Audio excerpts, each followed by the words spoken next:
Hi guys, what is up? Welcome back to my channel. If you are new here, my name is Diana, and if you're not new, welcome back. In today's video, I wanted to talk about a couple of books that I have been loving lately. I have been very much so into thrillers lately, and it is all that I'm currently reading. So today I'm going to be recommending thrillers that I've read in the last, I want to say 2-ish weeks. These are incredible. Also, I do want to point out that I'm not wearing a robe.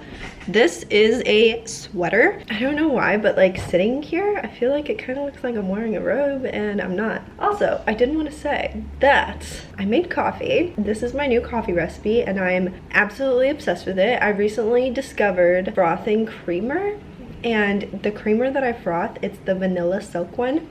It is so good. It is so foamy. It's so delicious. It tastes exactly like the foam from Starbucks. If you get like the cold foam, the cold vanilla foam. I don't know if you guys know what I'm talking about, but it's so good. It's so cozy and so delicious. And I got this mug yesterday at Anthropologie for $5. $4.97 for a mug from Anthropologie. It was a steal. Now that we got that out of the way, let's dive into these thrillers. If you are trying to get back into reading, or you're really just trying to get into reading, I highly recommend all of these books because they will hook you immediately. And I think that is the key to getting into reading. You have to find something that will hook you immediately, and you won't want to put the book down, because once you kind of like get over that bump of like oh, I don't want to read, I can't find anything that's interesting, once you get over that hump, then all you want to do, I feel like, is read. In my experience, I was definitely detached from reading over the last couple of months, and once I read this first book that I'm going to show you, I was like, I need more. And then I found the second book that was recommended to me. I just could not put it down. I devoured it. And then after that, I just kind of spiraled. Let's start with the first book that I will be recommending to you. It's called The Perfect Child. So I actually read this over 2 weeks ago. I read this during Vlogmas, and I did not hype it up enough. This book is the best thriller, one of the best thrillers that I have ever read. It is so good. It is so creepy. I have literally been recommending it to everybody in my family. Let me tell you what it's about. Christopher and Hannah are happily married surgeon and nurse with picture-perfect lives. All that's missing is a child.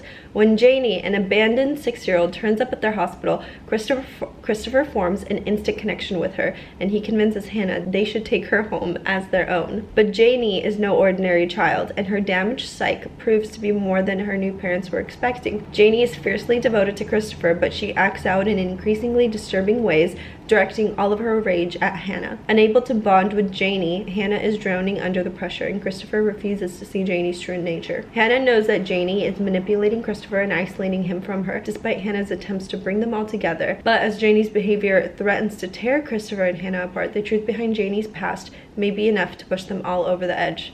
So I definitely did not expect to like this book as much as I did. It hooked me immediately from the very first page. It was such a quick read. I did not want to put it down, and I actually rated it a 5 out of 5 stars, which does not happen very often. It's very hard to find books that are just like a solid 5 out of 5 in my opinion. So what I really liked about this book is the writing itself. I think that Lucinda Berry is a very, very good author. And another thing that I really liked about this book is the way that they alternated between Hannah, Christopher, and the social worker Piper, and it like they all work together to kind of move and progress the story forward, and you're kind of just like racing through it. And at times I found myself like, oh my gosh, like what is going to freaking happen next, because it's all leading up to this big event that happens in the very end. So I definitely really liked it. It was very creepy at times, which I personally liked, and I actually told everybody that I recommended to like read it when it's nighttime, read it when it's super dark. It's such a creepy book, and it's such a good thriller. It will literally hook you, and you will not regret reading this book. So this is definitely the first book that I would recommend reading, and I did leave a review on Goodreads. Make sure to follow me on Goodreads if you're interested in what else I'm reading, but let me read you my review. I absolutely loved this book. I couldn't put it down the moment I picked it up. I love the writing, it keeps you hooked, and the story itself is so different and intriguing that it will literally have you starving for more. I can't stop thinking about it. I want a part 2.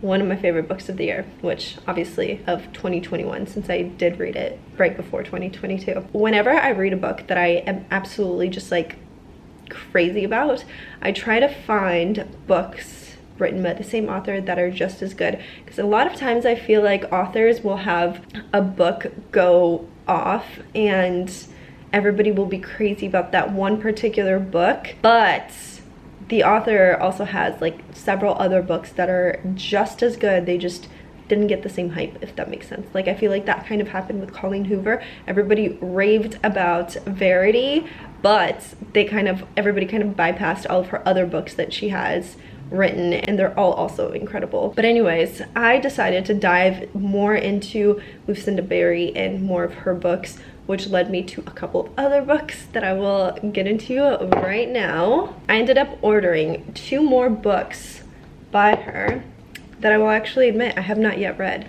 This one is called The Secrets of Us by same author obviously, and then this one is called When She Returned. So I ordered both of these books before 2022. I have not yet read them because I discovered a book called Little Secrets, which I read on my Kindle actually. I requested a Kindle for Christmas and I feel like I should have done this years ago. But Little Secrets is one of the... It was so good. I read The Perfect Child and I remember thinking that I'm not going to find another thriller that will compare. But Little Secrets was incredible. So Little Secrets is written by Jennifer Hillier, and let me read to you what it is about. Marion has the perfect life. Married to her college sweetheart, she owns a chain of upscale hair salons, and Derek runs his own company. They're admired in their community and are a loving family until their world falls apart the day their son, Sebastian, is taken. A year later, Marion is a shadow of herself. The FBI search has gone cold. The publicity has faded. She and her husband rarely speak. She hires a PI to pick up where the police left off, but instead of finding Sebastian, she learns that Derek is having an affair with a younger woman. So this kind of book is right up my alley. I love books that have to do with like affairs and just like crazy stuff, that like crazy wives and like crazy husbands and just like all of this like drama and stuff like that. That is like right up my alley, honestly. And my cousin recommended this book to me and I finished it before she even finished it because I could not put it down. It was so freaking good. It actually takes place in Seattle, which I thought was so funny because the first page was like something about being in Pike's Place Market, and I was like, oh my gosh, I can literally picture this because I lived there and I was there. So her son gets kidnapped and nobody knows what's going on. They check like all of the video footage and all of this and that, but they can't identify who the kidnapper was because he was wearing a Santa suit. So I think like a year later or something like that, and it like dives into everything that goes on after that. And Marin, the main character, she is just like this mess. She and her husband are just like not talking. They are struggling. She has her PI who is trying to discover where her kid is, but instead she figures out about the affair. And then Marin ends up going to Portland to the coffee shop that Kenzie, the girl that her husband is having an affair with, she ends up going to the coffee shop that girl Kenzie works in, and she like buys coffee from her, and she's like, am I gonna, you know, say something to her or whatever, and she ends up not saying anything, and the girl doesn't recognize her, but in reality she actually knows who she is because she knows that Derek is married.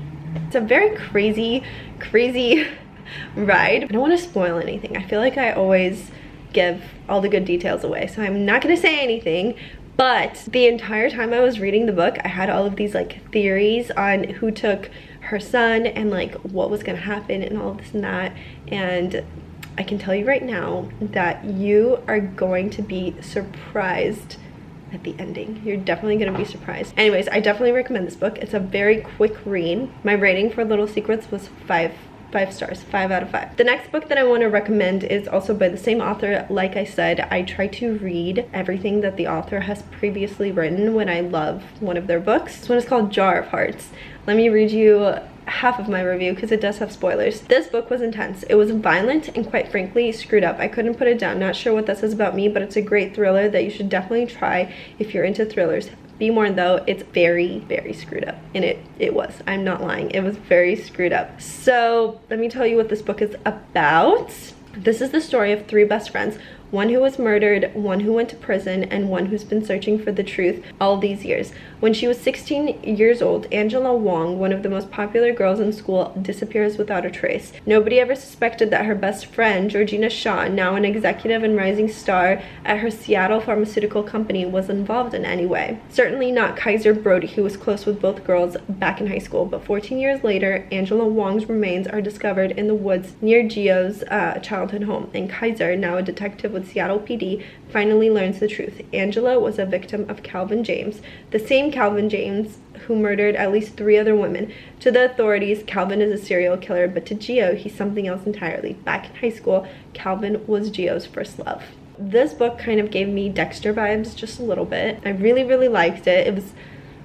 It was violent and it was pretty graphic in terms of like there was rape, there was a lot of assault, there was a lot of like cutting up of body parts, and it was, like I said, it was a very screwed up book.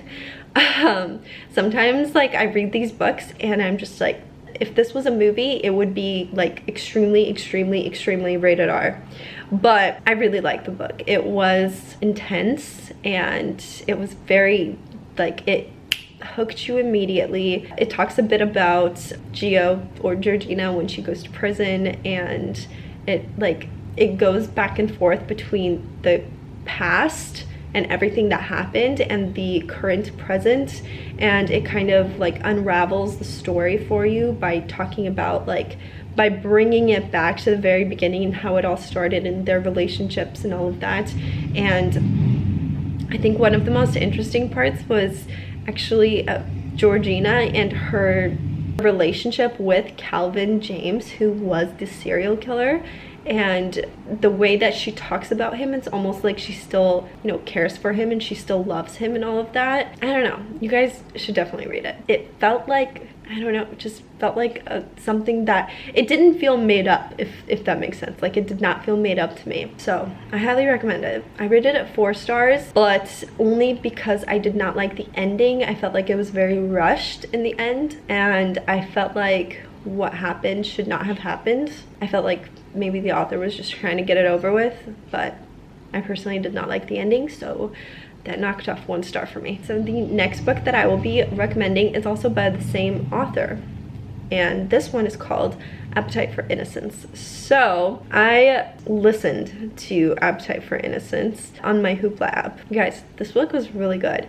This book was so good that I listened to it at the gym, and I listened to it in the shower, and I listened to it at any free moment that I had, because I am telling you, all of these books that I'm telling you about right now, they are all so, the moment that you start reading them, you will not be able to put them down. Be careful what you post online. Your next check-in might lead him right to you. A serial rapist is kidnapping teenage girls, but he's not interested in just teenage girls, only virgins. He hunts them by following their status updates and check-ins on social media. Once he's captured them, they're locked away in his soundproof basement until they're groomed and ready. He throws them away like pieces of trash after he's stolen their innocence. Nobody escapes alive until Ella. Ella risks it all to escape, setting herself and the other girls free, but only Sarah, the girl who's been captive the longest, gets out with her. I should have mentioned this earlier, but one thing that I really, really like about The Perfect Child and Jar of Hearts and this book, Appetite for Innocence, is that they all have these like psychological pieces to them that kind of just like make you think. Like, these people that make these like screwed up decisions, they're all stemming from this psychological trauma that they have.